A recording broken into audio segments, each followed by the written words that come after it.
And the person who puts money first is never content. They never have enough money. They never have enough of it. Why? Because they're not content with just having what God has given. See, but a person who sees money the right way says, I give to God what I give to God. And I live content off of the rest. Now, some of you might look at me and say, of course you're content. You have a brand new truck, your wife drives an expedition, you have that 6'9" Mustang and a motorcycle. You think that fills me? No, it's those 3 little chongos running around right now that you don't see. They're somewhere. I was just gone for 4 days, and I missed the chongos more than I missed the motorcycle, the Mustang, and the truck. I missed my wife too, but she got a chongo. If you find contentment in material things, you will never be content. And the person who does not tithe doesn't do it because in their heart they want to. In their heart they say, I wish I had enough money to give God. Yes, you do have enough money to give God. You got to learn how to be content. That's how you store up treasures in heaven. I'm content. The minute I make those cars, that bike, or anything else, the thing that fulfills me, I'm through. With this sale of the church, I'm not just saying this because it's not looking good and it's the last inning and there's 2 outs and it's 3 strikes and well, you'd be out already, but 2 strikes and 3 balls. You know, I'm not stressing because of that, but I'm content with this building. But I was content with this building before he ever offered me that building 8 years ago. I was content with this building before he offered it to us, and we were all content then. Why? Because we realized something. If God sends us there, it's His will. If God keeps us here, that's His will too, and we're going to thrive either way. We're not going to stop doing things. I'm not going to shave off my hair, walk around bald saying, oh, misery, misery, look what God's done to me. Why? Because my God's been too good to me. He's been way too good to me. When you ask people and they say twice as much, I'm telling you it's because they're not content. Everything I have it because God allowed me to have it. How do you know if your heart is in the right place? How do you know if your heart is in the right place? Well, let me tell you something. Are you letting your material control you and keeping from being obedient to God? Or are you controlling those material things by being faithful to God? When I ask people, why can't you tithe? They say, I have too many bills. If I didn't have all these bills, I would tithe. I have a feeling that as soon as they get rid of those bills, there's going to be other bills. My wife and I tithed when we were in college. She was working for Bill Gates and I was making $21 an hour in college. In fact, we left school. We should have stayed there. But we weren't about the material things. But we were tithing before we got those jobs. When all we had was $800 a month coming in. And we were going to Costco. The first Costco was built in Kirkland, Washington, where we went to college. And because we were at the school, Northwest College, we got cards. And we were able to go into Costco sometimes and eat dinner at the samples. I know this is going on the internet, but I can change this is who I am. I'm not going to pretend. We would go to Costco, and that's how we ate. It was the samples. And sometimes if we were lucky in that first year, we would have top ramen. Oh, when there's top ramen in the house, it's okay. We couldn't even afford to have beans. Now we can. But remember those days, baby. 2 young lovebirds living in married student housing at the school. She had a full ride and I had the army paying for mine. That's how we did it, people. But we tithed then to a little church in West Seattle. Because I was faithful in that first year, eating top ramen and samples at Costco, driving a beat-up old truck, because we were faithful then, the next year, she's Bill Gates' 5th assistant. And I'm making $21 an hour working at the National Oceanic Atmospheric Association as a security guard.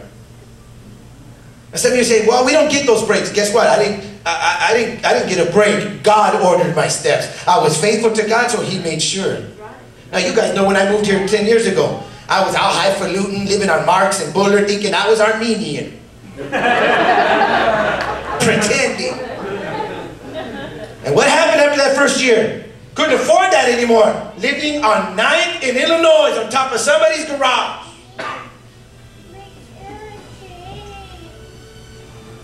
Making payments on 2 semis I couldn't move. that God gave me the opportunity to sell before I came, but I held on just in case. But I was faithful then, on top of the garage in Illinois at night. So somebody may look at me and say, look at everything he has. I'm not going to give so he can drive new cars. You don't give money to me, people. I have a salary and I ain't got a raise in 4 years. But I'm okay because I'm content. I'm content. Now, I look at this. I don't need you to applaud for that. You don't need to applaud. No, I don't need to. How do you know your heart is in the right place? Are those material things controlling you, or are you controlling them? And finally, in this just totally blew my mind. Verse 22 and 23 says, the eye, now he's talking about money and being content. He's talking about material things. And look what Jesus says. The eye is the lamp of the body.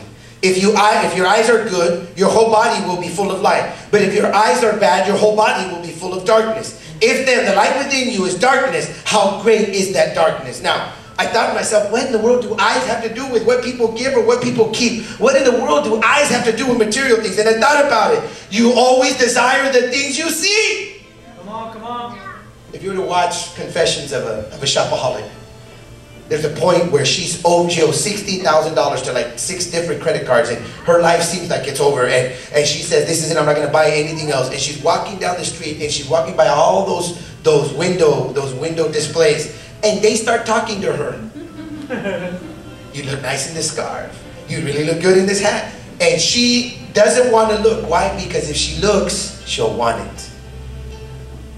So when Jesus talks about how important material things are, is he realizes something. The eyes are the ones that get you in trouble. I'll never forget. I had that tore up little Ford truck and I wanted a new one. And I remember I told you guys this story. I went down to Farney Ford.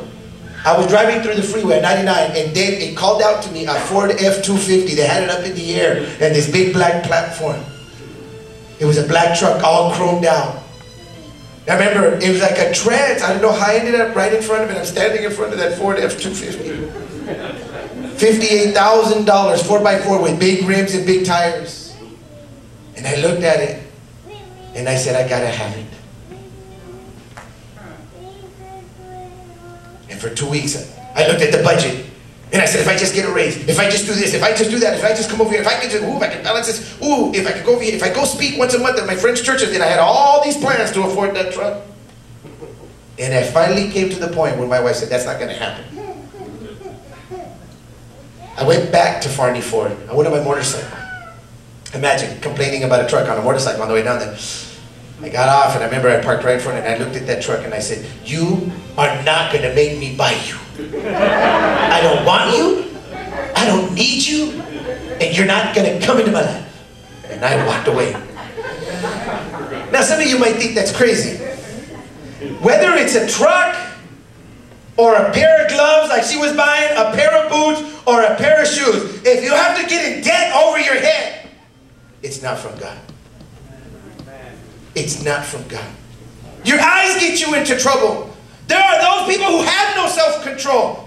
They must have everything, and they must have it right away. The worst buys are the impulse buys. Why do you think when you walk up to the dealership, they run out and they want to make sure if they can just keep you on the lot, they know they can sell you. That's why you got to be like me. You got to walk in and say, hey, I'm not here to buy a car today. I'm here to compare your price to that guy's price. Right away, they're like, oh, what are those guys? But that's how I buy cars. I go to one dealer, not dummy. I go to one dealer and I say, how much for this? Okay, then I go to the other dealer and I go, hey, this is what they're giving. Before I know it, they're calling each other. Because they don't believe what deals, and before you know it, a car that's $48,000, you walk out the door for $32,000. You cannot impulse buy. You have to control your eyes because they get you into trouble and they get you into debt that you don't need. If you have to pay for it with a credit card, and it's not a house or a car, chances are you don't need it. If you have a problem buying things on credit, don't go into lifestyle furniture. Because they'll give anybody credit. Why? The commercial says it. If you have a trouble with money, don't go into own a car. Because they say everyone deserves to own a car. You got to be careful if you're the kind of person, because they are professionals. Don't go into Best Buy. I saw a couple one time at Best Buy because I was there telling things I didn't want them.